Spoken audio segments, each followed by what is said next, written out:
Good evening. Hope you can hear me okay. Maybe this is better.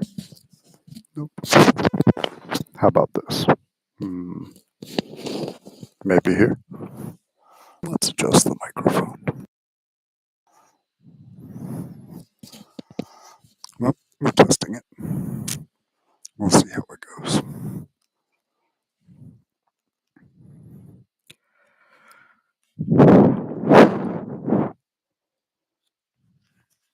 Time and the Gods. Once, when the gods were young, and only their swarthy servant Time was without age, the gods lay sleeping by a broad river upon earth. There, in a valley that from all the earth the gods had set apart for their repose, the gods dreamed marble dreams. And with domes and pinnacles the dreams arose and stood up proudly between the river and the sky, all shimmering white to the morning.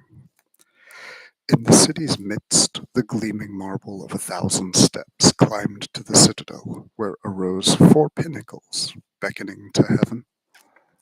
At midmost between the pinnacles there stood the dome, vast as the gods had dreamed it. All around, terrace by terrace, there went marble lawns, well guarded by onyx lions and carved with effigies of all the gods, striding amid the symbols of the worlds. With a sound like tinkling bells, far off in a land of shepherds, hidden by some hill, the waters of many fountains turned again home.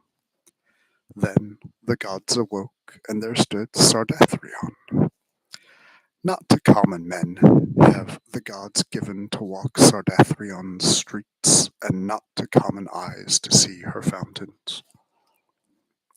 Only to those whom in lonely passes in the night the gods have spoken, leaning through the stars to those that have heard the voices of the gods above the morning, or seen their faces bending above the sea. Only to those hath it been given to see Sardathrion, to stand where her pinnacles gathered together in the night, fresh from the dreams of gods. For round the valley a great desert lies, through which no common traveller may come, but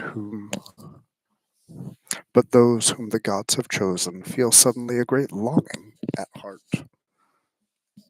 and crossing the mountains that divide the desert from the world, set out across it, driven by the gods, till hidden in the desert's mist they find the valley at last, and look upon with eye. Till hidden in the desert's midst they find the valley at last, and look with eyes upon Sardathrion. In the desert beyond the valley grow myriad thorns, and all pointing towards Sardathrion. So may many that the gods have loved come to the marble city, but none can reach Sardathrion's marble streets, where even the gods have not been ashamed to come in the guise of men with their cloaks wrapped around their faces. Therefore, no city shall ever hear the songs that are sung in the marble citadel by those in whose ears have rung the voices of the gods. No report shall ever come to other lands of the music of the fall of Sardathrion's fountains, when the waters which went heavenward return again into the lake where the gods cool their brows sometimes in the guise of men. None may ever hear the speech of the poets of that city to whom the gods have spoken. It stands a city aloof. There hath been no rumour of it. I alone have dreamt of it, and I may not be sure that my dreams are true.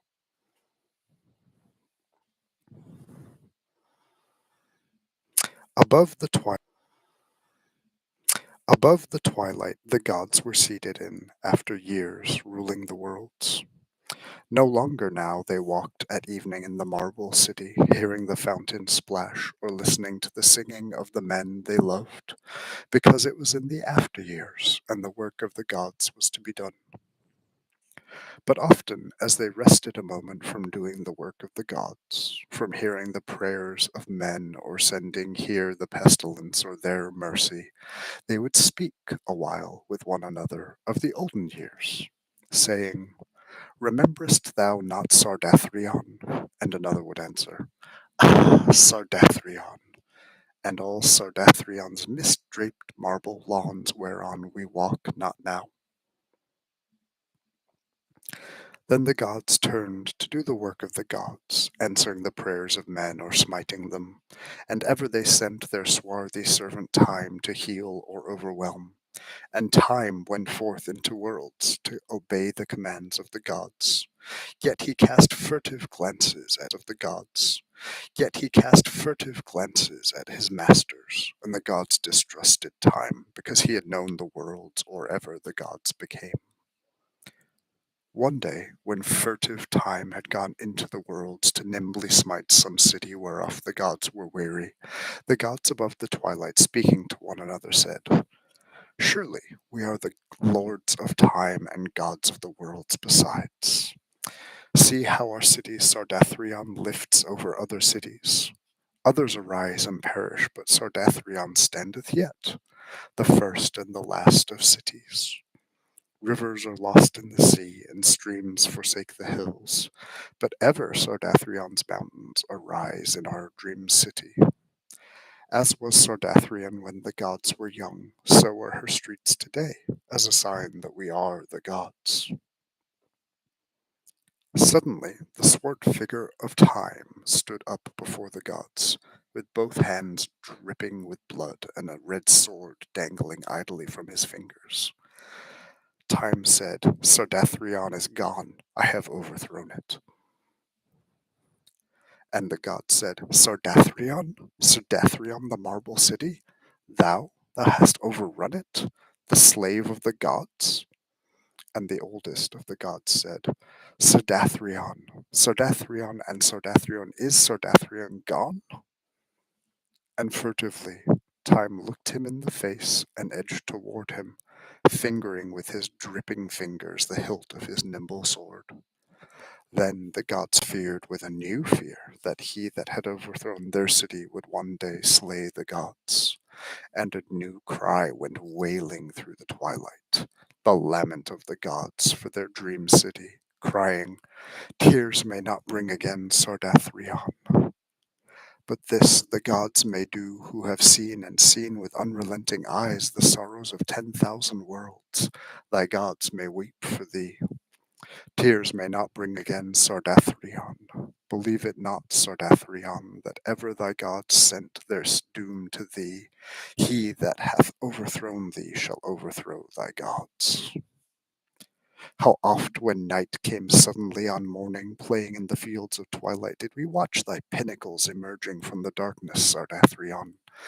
Sardathrion, dream city of the gods, and thine onyx lions looming limb by limb from the dusk. How often have we sent our child the dawn to play with thy fountain tops? How often hath evening, loveliest of our goddesses, strayed long upon thy balconies?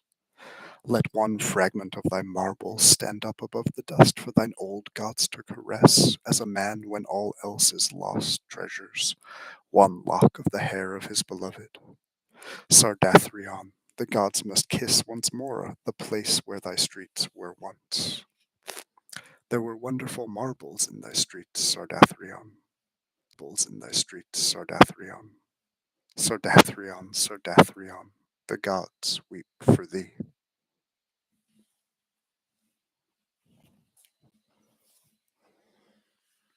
Now then, I have read this story, and I will end this stream, and then I will read another one, since I have not woken anyone up, and we'll see how the audio is straight into YouTube.